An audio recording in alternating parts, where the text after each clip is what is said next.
Welcome to Fun and Games Side Quests. Every episode is a different host sharing a video game they love and why they love it.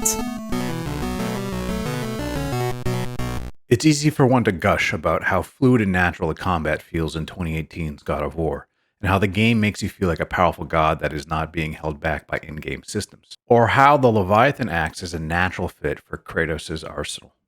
But for all of its technical achievements, it is the story and interaction between characters that makes God of War one of my favorite games of all time.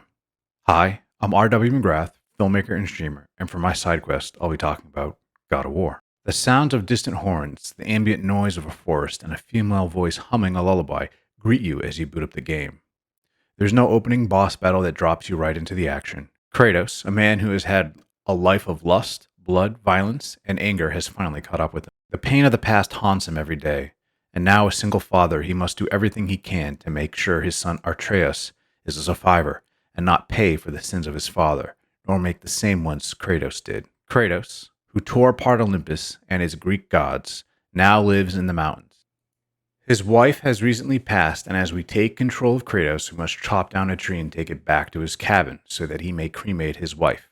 It is character moments like this, or teaching Atreus how to hunt, or disciplining him, that bring forth the father-son relationship in both Kratos and Atreus' characters. Typically, these type of moments were glossed over or entirely skipped in games. Whether it is a book, movie, video game, it is tough to get an audience to deeply care about a character. It is even tougher to make the audience dislike a character, but by the end of that story, they end up liking that character.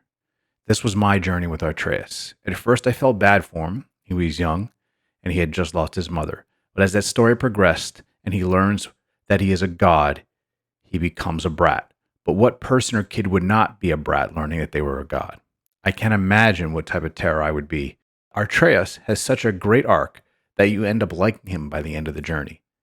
But it's not with a turbulent relationship along the way. Gameplay is important, but not at the sacrifice of a story. And God of War knows this and provides not only a fun and enjoyable game, but an amazingly crafted story, just as great as anything written by Cormac McCarthy.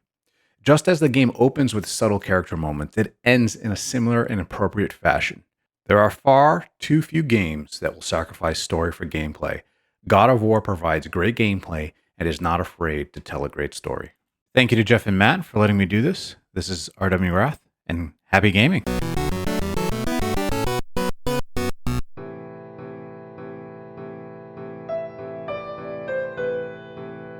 Are you tired of watching your beloved characters being tortured by careless authors? Are you sick of feeling like they could have swapped out all of the painful action and the plot would remain untouched? Subscribe to Books That Burn, the fortnightly book review podcast focusing on fictional depictions of trauma. We assume that the characters' reactions are reasonable and focus on how badly or well they were served by their authors. Join us for our minor character spotlights, main character discussions, and favorite non-traumatic things in the dark books we love. Find us on Spotify, iTunes, Google Play, or wherever you get your podcasts. CPOV. CertainPOV.com.